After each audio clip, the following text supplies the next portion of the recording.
Welcome all of you to the 2020 iCAAD series of interview. Today I have the great pleasure and honor to welcome on our iCAAD channels Judy Crane. A very warm welcome to you, Judy. Thank you, Christophe. Happy to be here with you. Thank you. Welcome to London. iCAAD is a platform dedicated to exchanging ideas, expanding knowledge on the prevention and treatment of behavioral, mental and emotional health. If you want to know more about it, go on our website, that is www.icaad.com, and know everything about it. So, Judy, you are coming to iCAAD, and which is a great pleasure, and it's been many years that we've been together there, and we had the pleasure and the privilege to be with you. This very iCAAD, you are running a masterclass and a workshop for one day, and it's on trauma because you're a trauma specialist, and the title is very intriguing. We'll come back to that. It is the purpose of purpose, the meaning of meaning, and generational trauma. So we'll get into the meaning of that.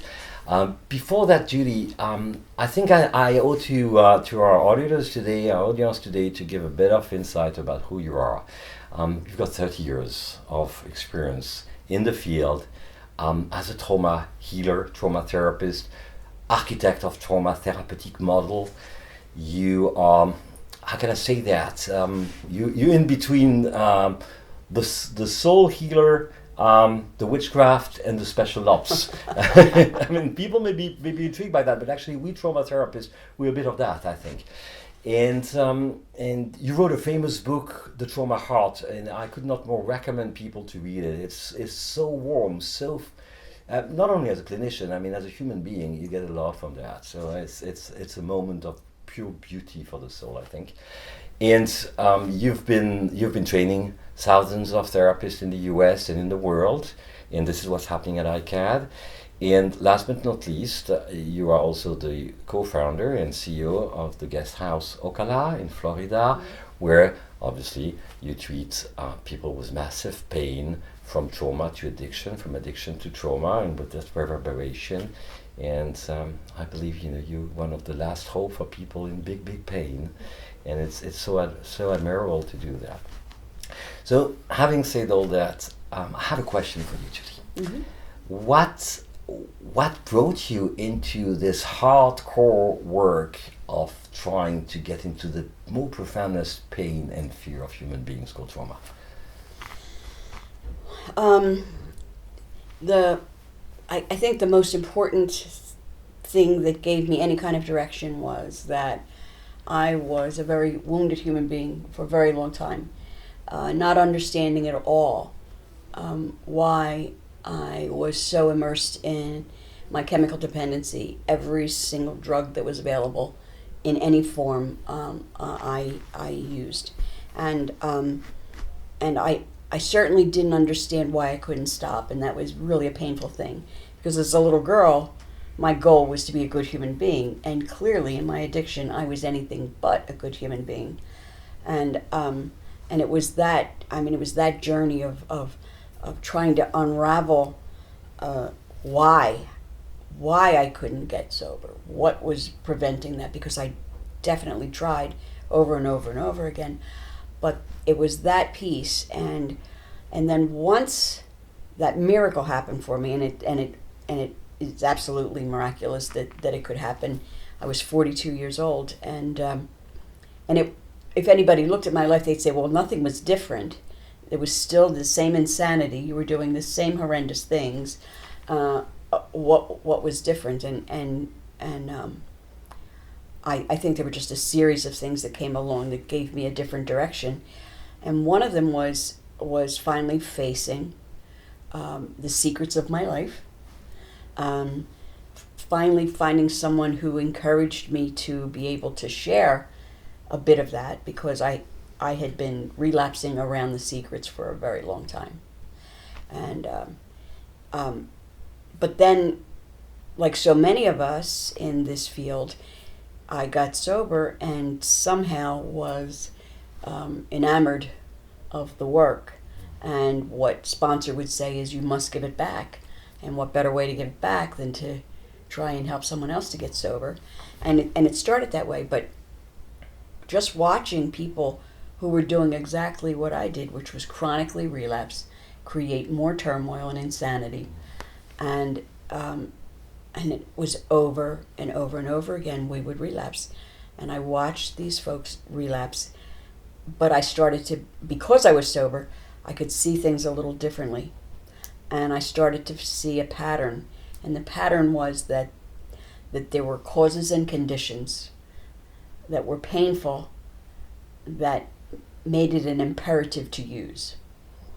Because, and I tell people this all the time, the reality is that when we are overwhelmed with the kind of pain that most of us have as a result of trauma, of really early childhood trauma in most conditions, is that we can go crazy, and I certainly spend time in a psych ward. We can attempt or commit suicide, and unfortunately I know way too many people who have done that. Or we can relapse, and relapse is the sanest option. And and as I came to that conclusion, recognizing that relapse was the sanest option, the capacity to help someone look at that in that way began to take away the guilt, the shame, and the remorse that most people feel around relapse. And it provided an opportunity to go to the underlying cause. Okay, so what is it that keeps creating this relapse? What happens each time that you have to use to assuage the pain? And that was where it started. And I just started to kind of unravel, okay, where do we go from here? And I have to tell you, I would go home at night with a client's situation on my mind, and I would pray before I went to bed, please help me to find an answer. And I would wake up the next morning and there would be an answer. An example is a young lady who, from a really, a family with a lot of resources, and she was in treatment probably 10 times, and she was only 21, and kept relapsing. And I didn't know what to do next. I really didn't know what to do next, because she would come to treatment and she'd last for a little while and then run out, be in relationship, and relapse again. And I prayed about it. And this sounds absolutely insane, but the next morning I went and pulled my group, it was a women's program, pulled my group together. I asked them to go get their pillows and their blankets and a stuffed animal. And I pulled out a book from our library called The Velveteen Rabbit. I had dreamt that assignment. It sounds so insane. But the assignment, I read that to them as though I were their mother. And then I asked them to go off and be alone for an hour and write about what came up for them. And for some people it was that their mother had never read to them. Mother wasn't available. For some it was that their mother had read to them and there was great remorse and pain that they weren't with their mother because of their behaviors. There were just a series of things that happened. But for this young woman, it was one of those places where in it you understand that we are, it was being able to look at herself as the wounded velveteen rabbit with the fuzz, the fur rubbed off, but that she was still somebody good underneath. It truly, really happened for her. She came back and said, there may be hope for me, which was a very different thought for her. And with that work that she did that week was about telling me the secrets about sexual abuse that happened to her as a little girl, very little girl. And she she just started telling me everything about what had happened. And she was lesbian and was not able to share that with her family. They were just, all of a sudden, it wasn't just about the alcohol and the drugs. It wasn't about that at all. It was about the pain that she was carrying. And I was a young therapist, and it was like this miraculous thing. Nothing that I had created. It was just the environment for this to happen. And I think that if I could describe what it is that I love how you put black ops and and some holistic magic that happens, and I think it's that because I can't even write a book and say this is how you do it.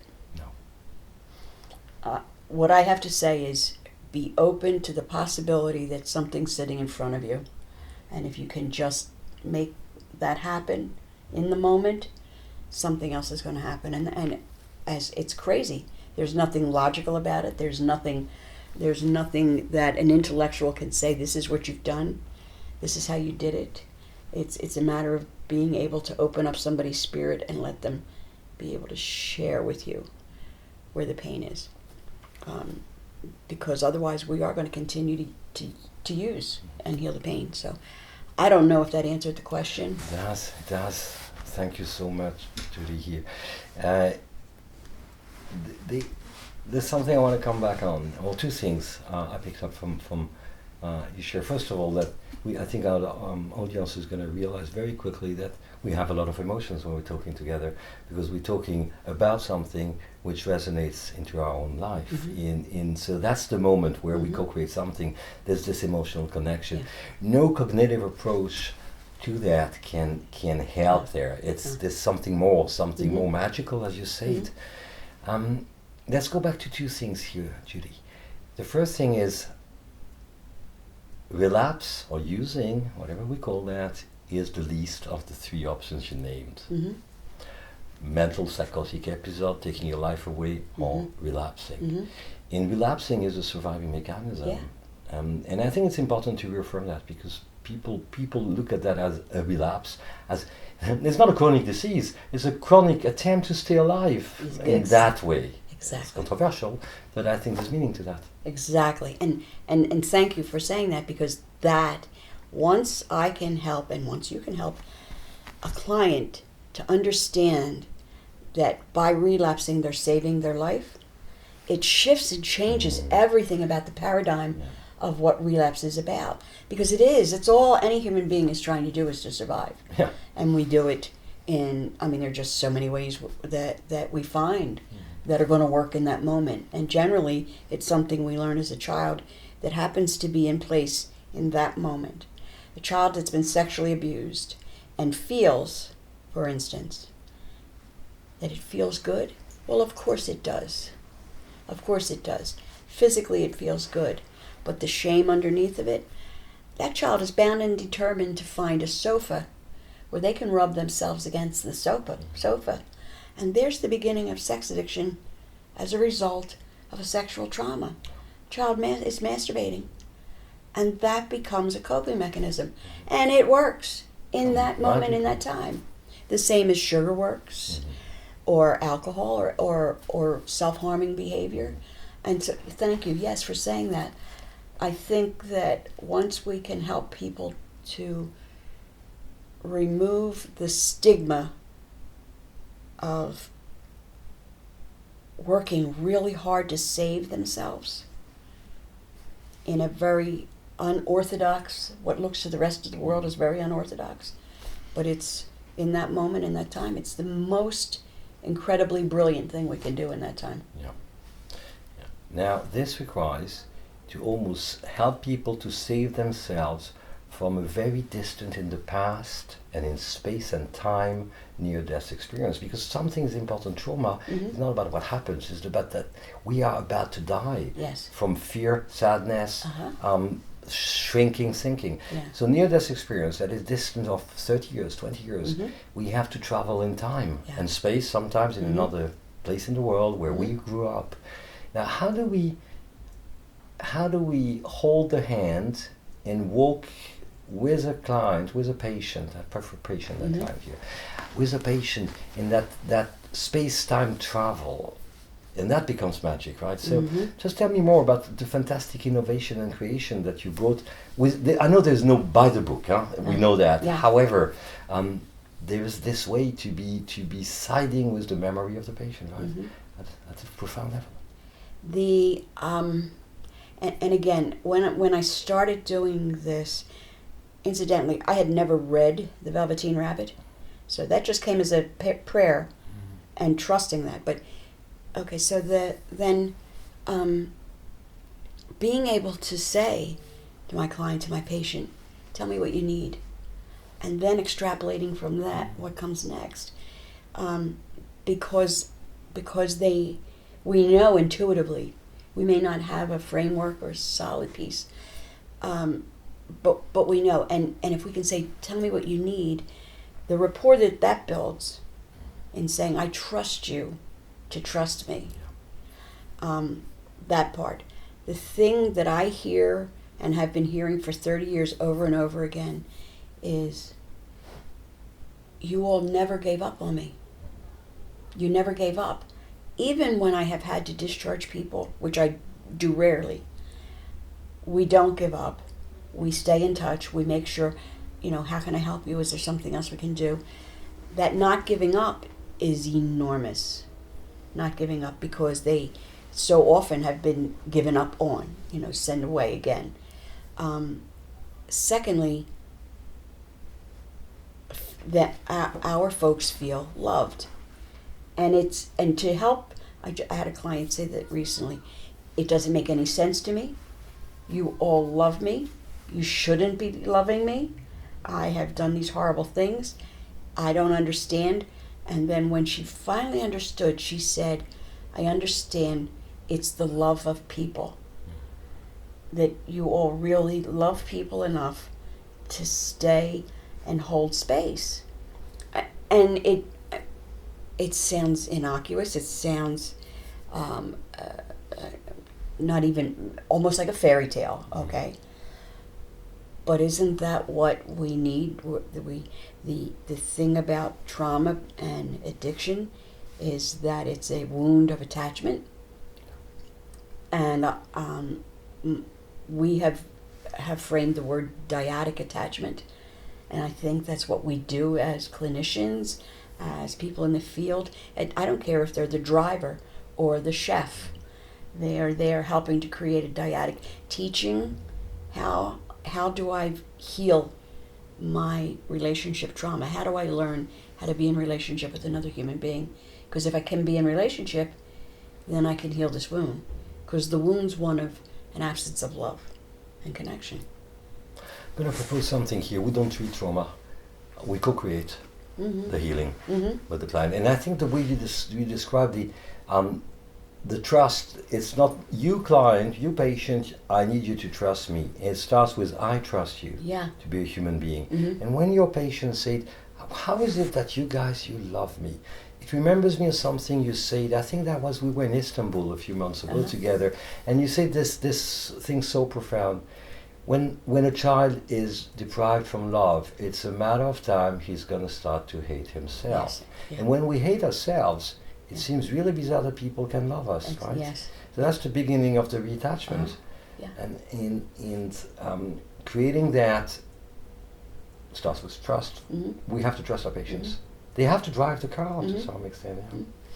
I was very blessed as a child, and I'm in my 70s now, so it's been a long time.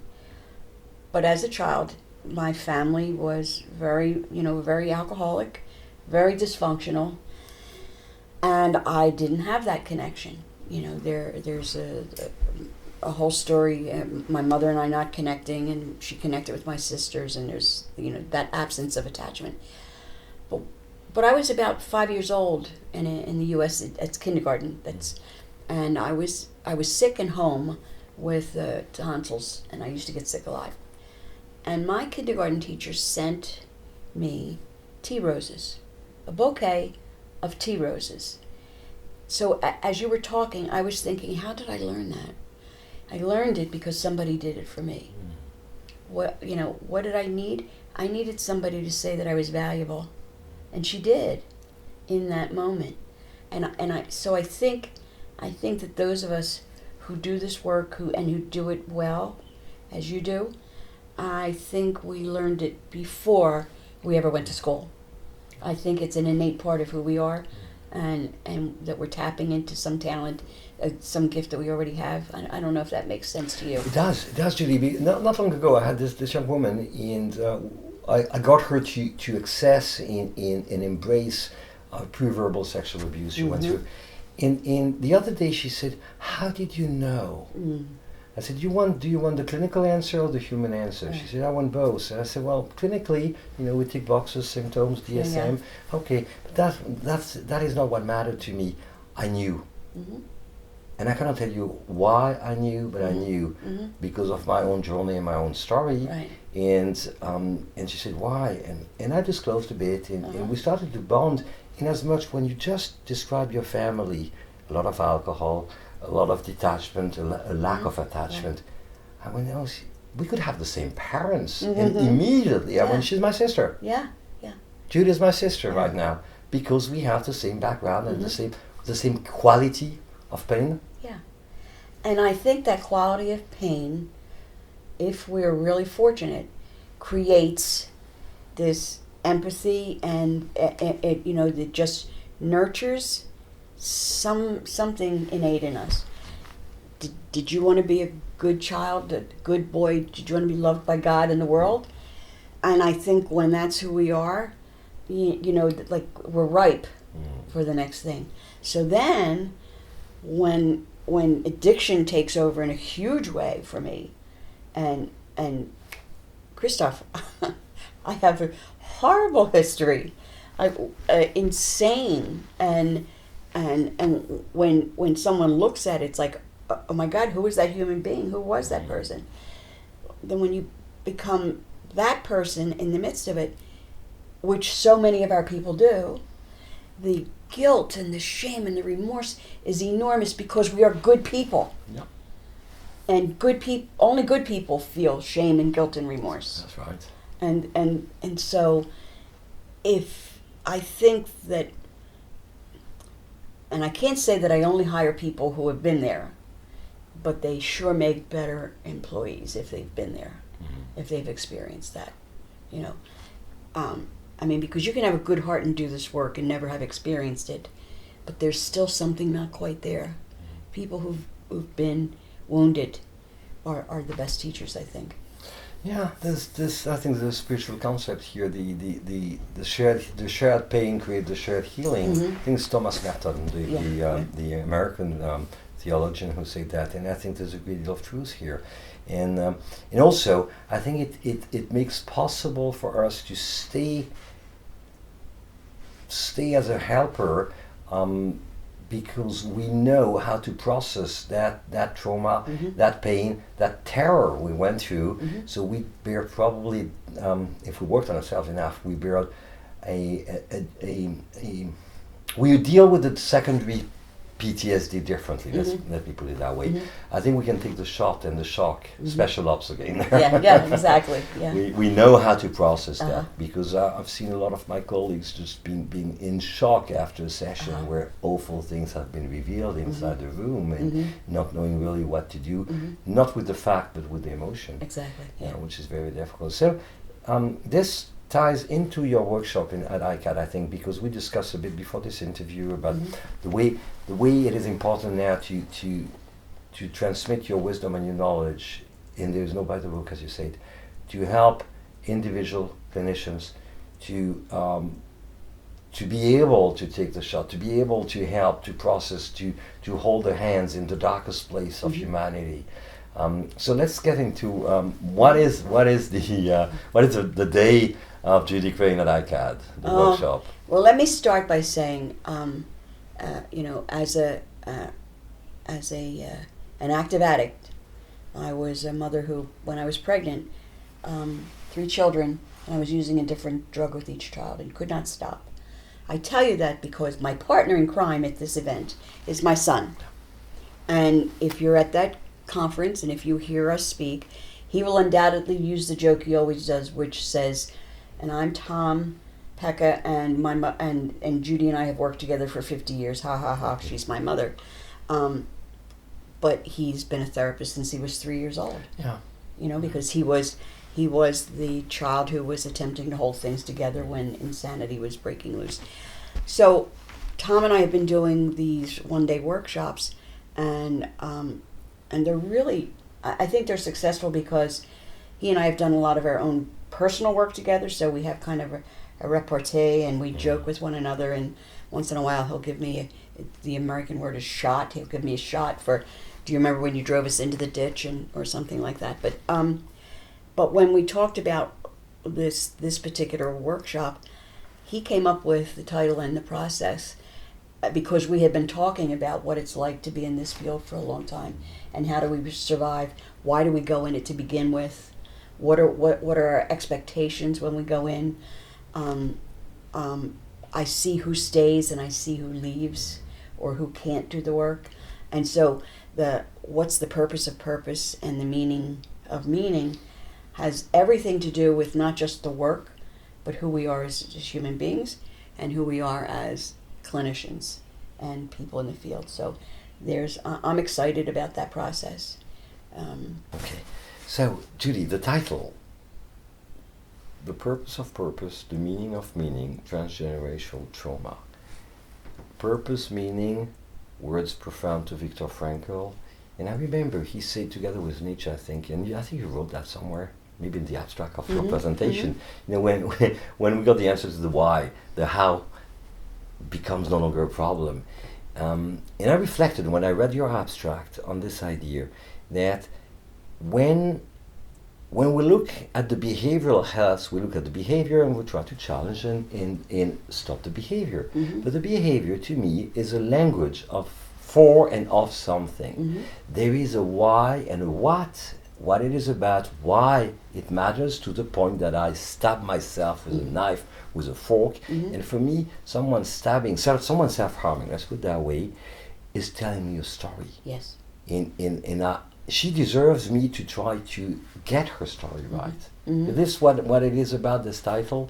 Purpose on purpose, meaning on meaning, generation trauma? And underneath is exactly it, because invariably we are in this field because of our own intergenerational trauma. And that's where the why and the meaning often is. And it tells the story of why the behavior, because it's not the behavior that we have to address. The behavior is the clue. What we have to address is why the behavior. So when I have someone who's self-harming, I have to give them the opportunity to tell me, when was the first time, what was happening, and what was the result of the self-harm in that moment that made it a tool for you. At the beginning of it. At the very beginning, because that's where it happens. I tell this story all the time about my mother and father, and it's funny, I've only ever told it on the stage. I've never told it to anybody in my family. It was a huge secret. But my mother and father, in the middle of a domestic argument, terrible argument, I was taking care of my sisters. I'm the oldest, that's my job. I was about 9, and they got quiet. I went downstairs. My father had his head in the oven, and I don't know how I knew at 9 that he was trying to kill himself, but I knew, and I pulled him out of the oven. He got up and he walked away. I don't know where he went. I don't know what he did that day. I never told anyone. But the first thing I did was go over to the kitchen counter and get a piece of white bread, American white bread, slather it with butter, and put sugar on top. And I had a sugar sandwich. And it raised my dopamine, my serotonin, and my oxytocin. And I got relief. And even though I didn't have the answers to where my father went or why, I got relief. And so that's the story of the behavior. And sugar's been an issue forever, along with a multitude of other things. But yes, and so that's the most important gift we can give a client. I have watched it over and over again, that when we help them to see the why, the puzzle pieces fall into place and they get relief, because what that says is, oh, I'm not a bad person, I'm not evil, there was a reason. And this is so important here, because that sugar toast, whatever, kept you alive, right? It did. And so we retain surviving mechanism.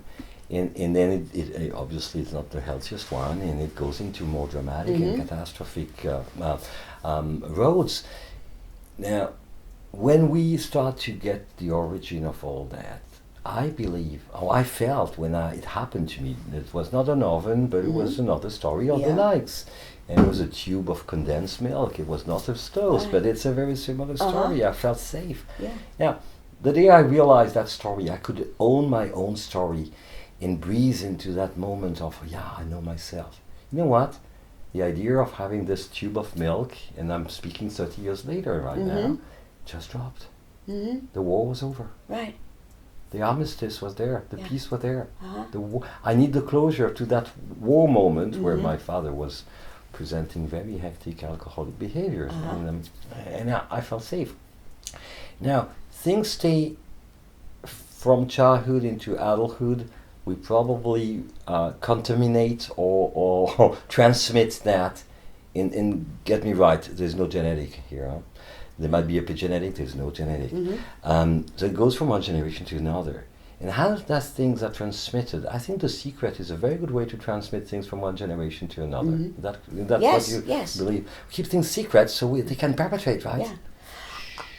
I had the most extraordinary experience yesterday working with a family, a couple, and we've been working since August. Beautiful work, husband and wife doing this beautiful work.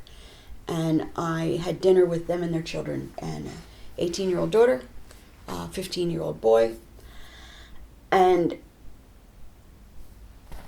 Mama's addiction had taken over, and they told the truth to their kids. They told the truth about why. They told the truth about what. They told the truth about where she was and what was going on. And then what I recognized was in this family, they were able to be open and honest with one another because they had made this decision 20 years ago when they met, when they got together, that they were not going to do what had been done in both of their families. That was one of the best experiences I've had in a long time, was watching a family be so absolutely authentic with one another, because it's not the norm. It's not the norm. So trust, purpose, meaning are the way to break the cycles.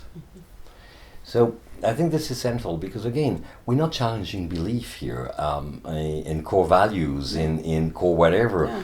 We're just working with this basic humanity, right? I think we're born and we're on the earth to have a purpose and a meaning, or to bring a purpose and meaning, and to try to be authentic as much as we can. And we spend our life trying to hide and wear masks and hide things and hide ourselves at the end of the day. Yeah. I think, you just talked a bit about your story. 5 rehabs for me. Between the day I realized I had a problem and I could stabilize all that and start to embrace life happily, 12 years. And eventually the reason that it's changed, or why it changed, is because I addressed my childhood. Right. And it's not a very pleasant one, right? But I thought it was absolutely beautiful. So we're getting into two things here. You're going to propose at the workshop, I believe, two things. A way, and a very innovative, state-of-the-art way to help, embrace, address, love our patients and help them to heal. That's one thing. But the second thing, and this is why I brought a bit of my life story here, is that I think every participant as a clinician is going also to be there as a human being. So the dual process that they're also going to experience something about themselves. And in the dual process is look inside, help people outside, right? So how's this working? It's experiential, basically, right? What you're proposing. Yes. This work is, and I've said this before, trauma is visceral, sensory, cellular. So the healing process is the same way. It just is. And what's interesting, and I know that probably in your master's program, in my master's program, they told us that we weren't supposed to tell our story. Yeah. Yeah. And You know what? how unfortunate was that, Yeah. you know? I lost a lot of time with that Yeah. idea. Yeah. Yeah, we have to. Yeah, we have a revolution going on, to Yeah. quote Bernie. But Yeah. Well, we cannot be nodding when people are sharing so much pain. no, We have to share our pain. yeah, This is what happened to me. yeah. Because that's the gift you give to someone else. That's the Me Too. That's the Me Too. Yeah, it's the Me Too. It is the Me Too, actually, Uh-huh. not because it's in fashion right now, Mhm. because of obvious atrocious reasons. Mhm. Me Too is the beginning of the empathy to the storytelling. Mhm. Not as in me, No. but I know the pain because I have the pain. Right. Yeah. Why are so people? I mean, it's a protective mechanism. I got it. So we make it a technology. We don't self-disclose, but actually, it's because we have shame, right? Mhm. And we want to stay in power and in control. Mhm. No disrespect to those modalities. I Mhm. think when it comes to trauma, if we come from a place of authority, we are re-abusing our patients immediately because Yes. they have a very weird Yeah. rapport to the authority. Mm-hmm. And the implication is that we are better than, Yeah. and that we, that we are not wounded, that we are superior in our health. Yeah. And when I presented at the conference the other day, I was so excited about the response that I got, because the audience, clinicians, were excited and applauding me for telling my pieces of my story, because that wasn't their norm. And so if I can get that back from clinicians, and ultimately me telling my story, you telling your story, gives them permission to be able to use that, not for their own benefit, but for the benefit of the client. For the benefit of the client, this is so central. So Mhm. this is also there is a cleverness and intelligence of storytelling, and I think that's our responsibility, is to be clever here and to help the other through what I can bring to them. Yeah. And that's not given. It requires practice. Yeah. Sometimes I want maybe I have overshare in last session. I need to be more selective, and we learn on the job Learn on here. the job. Yeah. And it's also because it's attachment. Whatever I do depends on the other as well, because it's transactional. It's a diad, as you said rightly. Mhm.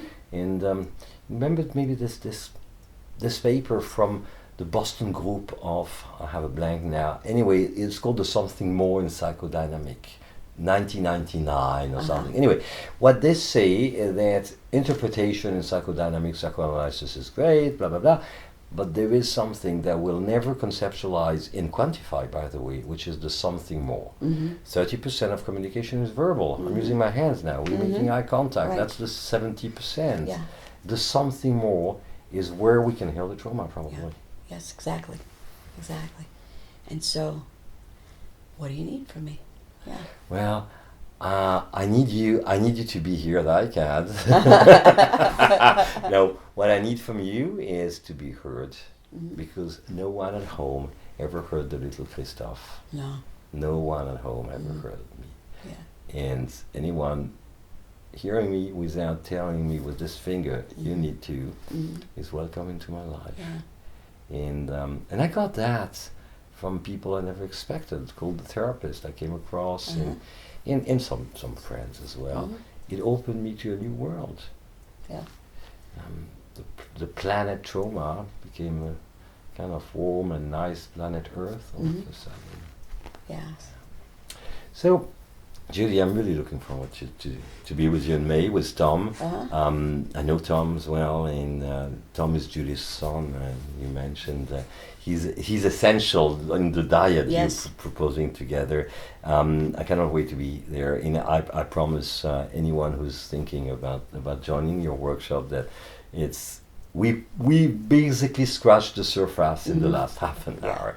It's a great moment. Well, thank you so much. Thank you. I'm excited. I'm excited for the opportunity. I love iCAAD. It's just an extraordinary opportunity to be with my fellows, and I get fed there. Go to meetings in the morning, and I'm surrounded by people who understand where I'm coming from and what I might need in that moment. You know. Well, that's beautiful. Yeah. Well, thank you for the compliment, and that's what we're trying to do, Sam and myself. Thank you so much. I'll see you in May then. Yes. Thank you. Thank you. Bye bye.